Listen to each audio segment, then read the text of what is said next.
And we are live. Hey, what is up, everyone? Welcome back to the Hack Smarter Twitch channel or my YouTube channel if you're watching this after the fact. It is an honor to have you joining me today. My name is Tyler, and I get to be our host, and you get to watch me make mistakes, and hopefully we get to learn something together. So we are working on day 3 of the Advent of Cyber event through TryHackMe. I have not prepped this at all. I haven't even looked at the challenge yet. Each time I do this, I just want to do it live and stumble through it, and hopefully you might learn something from my thought process, or I might learn something from you when you correct me on my thought process. So without any further ado, let's go ahead and dig into it. I encourage you each time I do these to follow along with me so we can learn together. I said before I'm changing this up. I'm using Parrot OS for these challenges because I've never really used Parrot and just want to see how much I like it. So far I like it. There's a few things that have thrown me off just because I'm used to Kali, but it has worked out pretty good for me. So go ahead and get your Kali VM open. I think you can do most of these challenges just on your Windows computer as well, so you can do it that way. And let's get logged into TryHackMe together and see what we are going to expect from this third challenge. My goal today is not to get attacked by a spider. If you were with me yesterday, you know that I'm terrified of spiders, and one like ran right in front of my keyboard while I was streaming, and it gave me nightmares. It was very scary. Now I can't type. There we go, tryhackme.com. And I would encourage you as well, feel free to add me. Someone added me before. I'm Tenebrae 93 on TryHackMe. So I only have a few friends on TryHackMe. So feel free to add me. Would love to have you on there and watch your progress as you go through some of these rooms. But let's click Advent of Cyber 2022. And I should ask, for those of you on, I know there's a few of you, I know you can only chat if you have a Twitch account. So if any of you do have a Twitch account, let me know in the chat if the audio sounds good. I don't have a really good way to test the audio. I can't wear headphones with my sweet deer ears on. All right, OSINT, open source intelligent, fun stuff. Nothing escapes Detective McRed. Let's zoom in. And we're going to have a little bit of story time to start this out. As the elves are trying to recover the compromised SantaGift.shop website, Elf Recon McRed is trying to figure out how it was compromised in the first place. Can you help him in gathering open source information against the website? Can we? Yes, we can. Learning objectives. What is OSINT and what techniques can extract useful info against a website or a target? Using dorks to find specific, that's not like, people who are dorks, but Google dorking special search terms. Using dorks to find specific information on the Google search engine. Extracting hidden directories through the Robots.txt file. Domain owner information through WHOIS lookup. Searching data from hacked databases, and acquiring sensitive information from publicly available GitHub repositories. So what is OSINT? Well, OSINT is gathering and analyzing publicly available data for intelligence purposes, which includes information collected from the internet, mass media, specialist journals, and research, photos, and geospatial information. The information can be accessed via the open internet, indexed by search engines, closed forums, not indexed by search engines, and even the deep and dark web through your Tor browser, which I think the Tor browser comes on here. Oh yeah, it does. Look at that. We could go on the scary deep web. It's really not that much cool stuff on there. People tend to leave much information on the internet that is publicly available and later on results in impersonation, identity theft, etc. All right. OSINT technologies. Google Dorks. I'm going to make myself a little bit smaller just so you guys can read the text. If I go like that. Is that better? There we go. Now I think you guys can see the text okay. Okay, Google dorking involves using specialist search terms and advanced search operators to find results that are not usually displayed using regular search terms. You can use them to search specific file types, cached versions of a particular website, and websites containing specific text. Bad actors widely use it to locate website configuration files and loopholes left due to bad coding practices. Some of the widely used Google dorks are mentioned below. In URL, searches for a specific text in all index URLs, for example, in URL hacking, will fetch all URLs containing the word hacking. File type, searches for specified file extensions. For example, file type PDF hacking will bring all PDF files containing the word hacking. Site, searches all the index URLs for the specific domain. For example, site TryHackMe.com will bring all the index URLs from TryHackMe.com, and cache, get the latest cache version by the Google search engine. For example, cache TryHackMe.com. For example, you can use the dork site github.com and db password to search only in GitHub and look for the string db password, possible database credentials. You can learn more about Google Dorks through this free room. I really hope nothing comes up with that.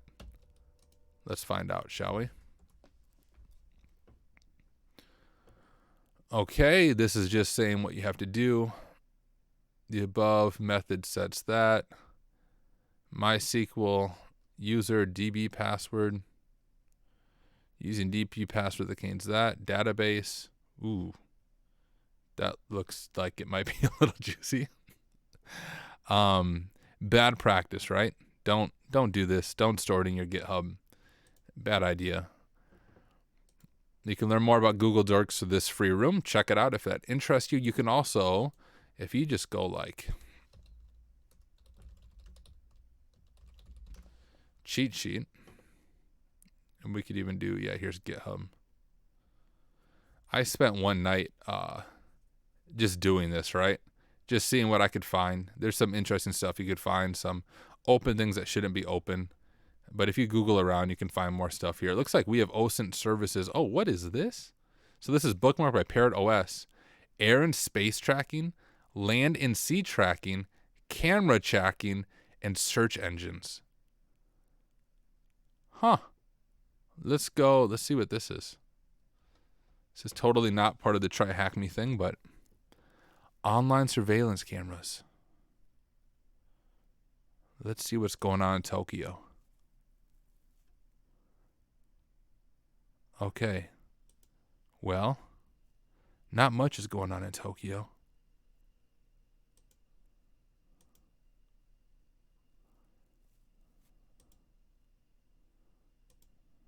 What do we got? All right, I'll look at network cameras later. Let's just do this challenge. You guys get the point. And bingo, we have identified several repositories with database passwords. Who is lookup? WHOIS database stores public domain information such as registrant, domain owner, administrative, billing, and technical contacts in a centralized database. The database is publicly available for people to search against any domain and enables acquiring personal identifiable information against a company like an email address, mobile number, etc. of technical contact. Bad actors can, later on, use the information for profiling, spear phishing campaigns, which is targeting selected individuals. Nowadays, registrars offer domain privacy options that allow users to keep their WHOIS information private from the general public and only accessible to certain entities like designated registrars. Multiple websites allow checking the WHOIS information against the website. For example, you can check WHOIS information on GitHub through this free website. Let's go here. Beautiful. Let's go Twitch.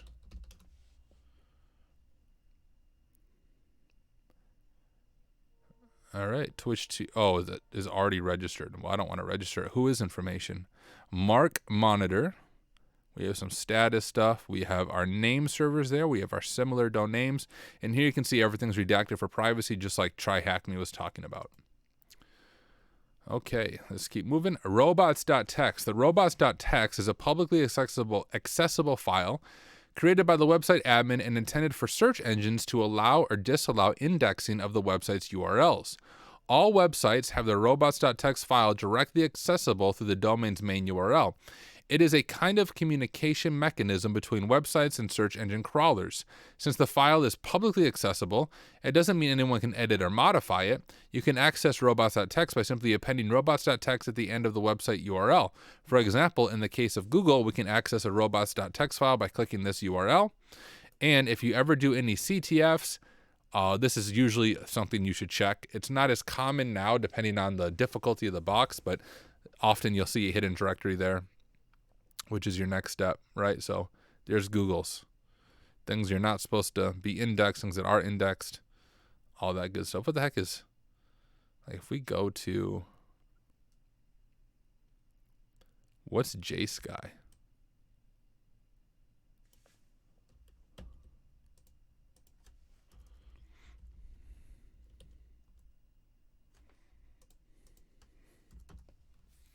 Obviously nothing. All right, let's keep moving. We can see that Google has allowed and disallowed specific URLs for web scrapers and search engines.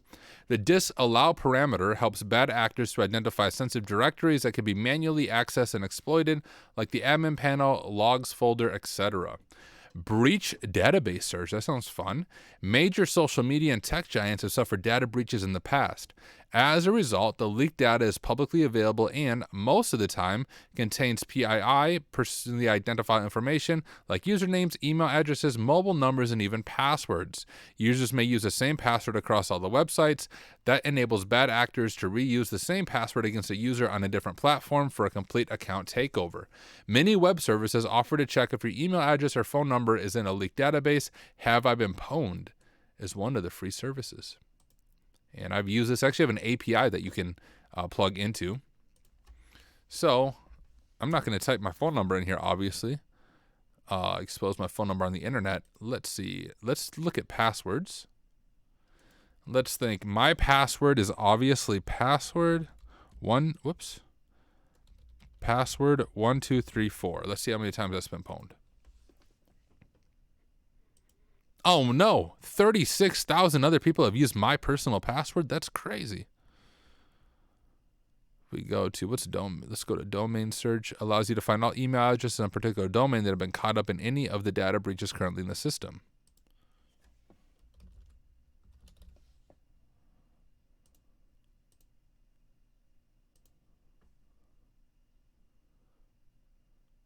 Oh, you have to verify you own the domain. Okay. Well, I don't own gmail.com. Usually you just type in like an email like george@gmail.com, right? George has been pwned a lot. He was pwned by the web host, the 123RF, 17, streaming app known as 17. Since when there was a streaming app known as 17? Appeared listed for sale on a tour. Oh, okay. Dang, george@gmail.com has really been pwned a lot. Animal Jam? Anime game? Sorry, george@gmail.com, my friend. You've really been pwned, right? So you can look up your own email on that. Fun stuff. Okay, blah, blah. Scroll down. Elf Rakan McReg had to run all email addresses of the Santa gift shop website to identify any leakage, and gladly, no data breach was found. Searching GitHub repos. GitHub is a renowned platform that allows developers to host their code through version control. A developer can create multiple repositories and set the privacy setting as well. A common flaw by developers is that the privacy of the repository is set as public, which means anyone can access it. These repositories contain complete source code and, most of the time, include passwords, access tokens, etc. Uh-oh. McRed, the recon master, searched various terms on GitHub to find something useful, like Santa Gift Shop, Santa Gift, and Santa Shop. Luckily, one of the terms worked, and he found the website's complete source code publicly available through OSINT. All right, what is the name of the registrar for the domain santagift.shop? Well, we'll use the resources they gave us. Go to our WHOIS, hit search. I don't remember the question already. The name of the registrar, okay.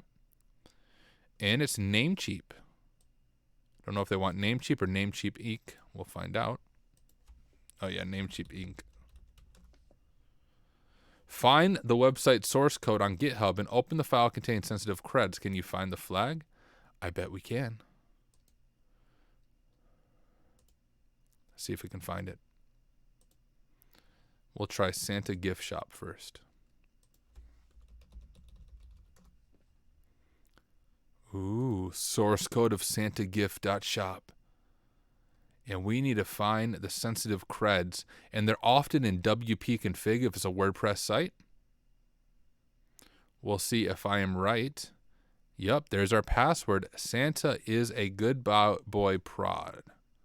Called that. That's one way when you're doing a box. And if it has WordPress running, if you go into the www folder and you drill down to wconfig.php, you can often find a password. And if they reuse the same password, which people often do, you have compromised an account on the machine. I've noticed that quite a few times. Oh, is that not the flag? That's just the password. Do we ask for the password? Oh, what is it? Config.php. WP config.php. Well, that contains the password. Where's the name of the file containing passwords? WP, is it just config.php? Oh, well, technically it's WP config, but whatever. What is the name of the QA server associated with the website? We'll come back to this one. Unless it's actually in here. Is there a flag in here? I guess I just looked for the password.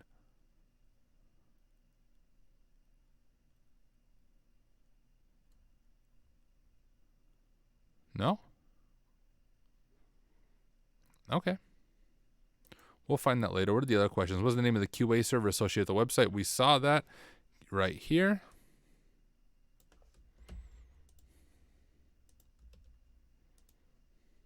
What is the DB password that's being reused between QA and prod environments? Pretty sure it's this one.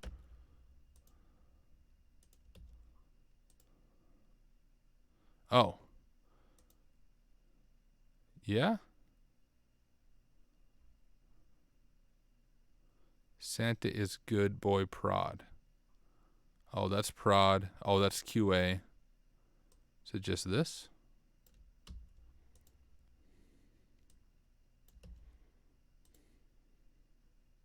No?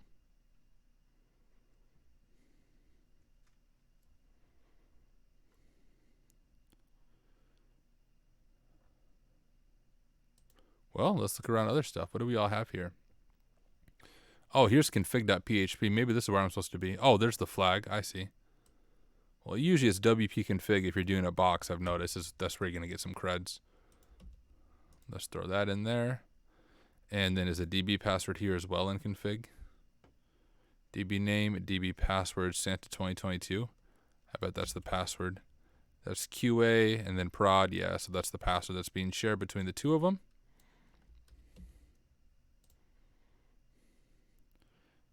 Check out this room.